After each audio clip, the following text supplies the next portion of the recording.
Brexit spearhead Nigel Farage has announced he'll run in the general election, taking over leadership of Reform UK, his 8th bid to be an MP after 7 previous failures. It is a dramatic U-turn for the former UKIP leader, who had as recently as just a few days ago repeatedly ruled out standing in the election. But I'm not going to stand as a candidate myself. Why? 6 weeks isn't long enough to fight a constituency seat and to campaign around the country.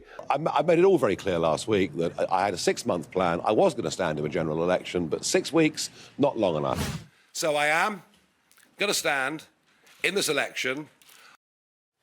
That's the sound of the U-turn. Mr. Farage, very good morning to you. Good morning. Why? I spent last week going around the country, campaigning, doing events, but in particular street canvassing. And 2 things happened. The first, I began to realise something is happening out there, particularly among a growing number of young people, a rejection of the whole political system as it is. But the most important factor were the number of people I met who said, why are you not standing? You know, we voted for you in years gone past, we backed Brexit. And I began to realise that millions of people who've been on this journey with me, in some cases for many, many years, were genuinely feeling let down by me. And I have to say, I got home on Saturday night and began to feel very, very guilty about that. So I decided I can't let those people down. I've got to go to the front again. And I have to say, I think we're going to get a very, very large number of votes in this election. Quite how mathematically that works out in seats is another question. But, yeah, I couldn't let those people down. And you know what? I also look at Labour and Conservative and kind of it almost doesn't make much difference who wins. So what was the most boring election campaign in history, hopefully, is a bit more lively now. Mr. Farage, can I ask you in detail about these conversations you've had over the last week? You're a straight talker, so I know you'll give this a straight answer. On the Sun TV last week, you were talking to Harry Cole. You said, I got rid of Mrs May with the Brexit Party. I stood aside for Boris to help a massive majority. I've done them some huge favours over the years as a party. Give me something back. I just wondered, over the last... That's what you said. Over the last few days, have you had any calls with any senior Conservatives with them either urging you to stand as a candidate for the Conservative Party or to do a deal where the Conservatives stand aside for Reform candidates in some seats? Have you had any conversations since your call for favours last Wednesday? It was a rhetorical, what are they going to give me? You know, I've done all these things for them. What are they going to give me? And it was rhetorical because the answer is nothing. No, I have not. I did help them enormously back in 2019. There's no doubt about that. And what they've done is betrayed that trust. So you've had no calls at all from any senior Conservatives at all in the last week saying, you know, let's find an accommodation, let's do a deal, become a Conservative. Nothing, zilch, nada.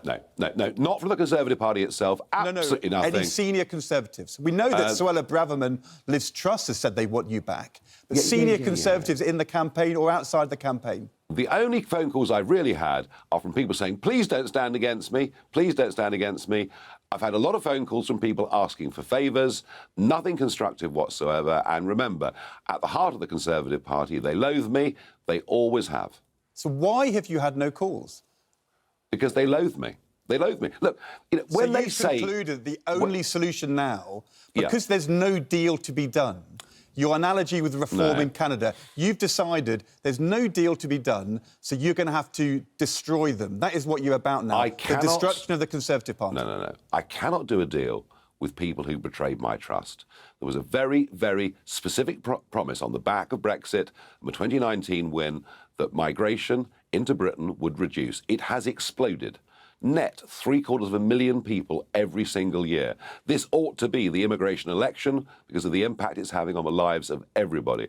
And look, let's face it, Ed. Labour have won the election already. It's over. The question is, who is the voice of opposition going to be, which you need in a healthy democracy? And it can't be the Conservative Party. They don't agree on anything. They've spent most of the last 4 years fighting each other rather than fighting for the country. And I believe the time is now right for a political revolt, for a new movement in British politics that is much closer to ordinary folk. And our aim and our ambition, and what I'm going to try and do, is to be that voice of opposition in the next Westminster Parliament. That is the short-term aim. The long-term aim is to build a political movement that can challenge for the 2029 general election. But you made the Canada analogy, and what happened there was that the Conservative Party essentially collapsed and a new party formed, which was from the ashes with the Reform Party. That's what you're about. You're not really about simply being a Reform MP. What you want is for Reform essentially to become the new Conservative Party with Conservatives in Parliament with you as leader. And the truth is, if Keir Starmer wins a big majority, that helps you. You know, I'm not destroying the Conservative Party. They've destroyed themselves. The brand is broken. It doesn't even matter now what Rishi Sunak promises because nobody believes them. They have broken trust with the country over the last few years in the most astonishing way. And I think we need a new force in politics, one that thinks outside of the Westminster bubble. And that's our ambition, that's our aim. And if we can realign, if we can actually get a realignment of the centre-right, a coherent party that believes in low taxes, that supports men and women running small businesses, that believes in controlling our borders, if we do that, then we can seriously challenge Keir Starmer in 2029. If the Tories had rung you and offered you a seat, would you have taken it? They've done that in the past. I was offered a safe seat some years ago by the Conservatives, and I said, that's very kind of you, but I can't accept it because I just don't think you guys actually stand for anything. But if they'd done it this time round? No, absolutely not. In no way at all. They've broken promise after promise. I mean, frankly, they just go around lying to the country at general elections and then betray them in government. So no. It sounded so much on the Sun last week that is what you were proposing. And if you look at the list, Eastleigh, Salisbury, Bexhill, South Thanet, Bromley, Buckingham, South Thanet, you lose and lose and lose. Is this now, is it possible? Mr. Bulls. If you were a Conservative, you'd have much more chance. 2 points to make. Number one, all those times I stood all over the place, I stood for UKIP, a party that was about that big, and we did it as a pressure group to raise our issue. They were never serious contests to win seats. I've stood once in a general election, a serious fight, and do you know what happened? The Conservatives broke the law, cheated against me so much that one of their party's agents got a 9-month prison sentence suspended. So that is nonsense. I also would point out I've won 2 national elections leading 2 different parties, something nobody has ever done before. And I do genuinely have millions of people out there that support me. And I think in this election campaign, over the next few weeks, you are going to be amazed at how many people come and vote for us. And I genuinely think we can get more votes in this election than the Conservative Party. Nobody believes them or trusts them anymore. So this is an attempt at a fresh start in British politics, something brand new. I know that history says these things are difficult, but you know what? I'm going to give it a damn good go. The only thing I'd say, Mr. Farage, SDP, UKIP, lots of different small parties, they never work. The route for you was to become a Conservative MP and leader of the Conservative Party, and I don't believe you've given up on that yet. A realigned party after the election. Do you rule out you being leader of the Conservative Party in the next 5 years? UKIP was massively successful. Name me a more successful party in British politics than a small group of people who get together, form a political party, fight election after election after election, take 20 years to make any breakthroughs at all, but achieve their goal of Britain leaving the European Union. I think UKIP was immensely successful. Look, I have no interest in this Conservative Party.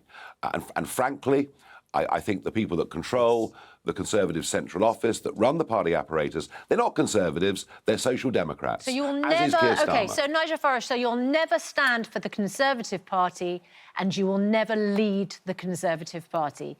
Not as they currently are. No. That's very revealing. Look, this Conservative Party, not as they currently... A week ago you said you weren't going to stand to be an MP and you've changed your mind. I don't know what I'm having for lunch in 10 years' time, all right? I don't know how the world's going to look in 10 years' time. You should know what your political principles are. My political principles My political principles for 30 years have been to fight the establishment from without. That hasn't changed. You can speculate as to what will happen in 3 or 4 years' time. All I will tell you is if Reform succeed in the way that I think they can, then a chunk of the Conservative Party will join us. It's the other way round. And you mentioned Canada. What happened in Canada was Reform did a reverse takeover of the Conservative Party, rebranded it, and Stephen Harper, who was elected as a Reform MP, became the Canadian Prime Minister for 10 years. I don't want to join the Conservative Party. Right. I think the better thing to do would be to take it over. Exactly. It wasn't me who mentioned Canada. It was you who mentioned Canada, not the Conservatives, the new Conservatives, not this Conservative Party, the next Conservative Party. The plan emerges, Mr. Farage. The plan is to fight until July the 4th to get a genuine voice of opposition into Parliament whilst the Conservative Party spend the next few years tearing themselves to pieces. Well, there's an election to be held, and that is in the hands of the voters. Nigel Farage, thank you very much indeed for joining us. Here are all the candidates currently standing in that particular constituency of Clacton. And the final list will be announced on Friday.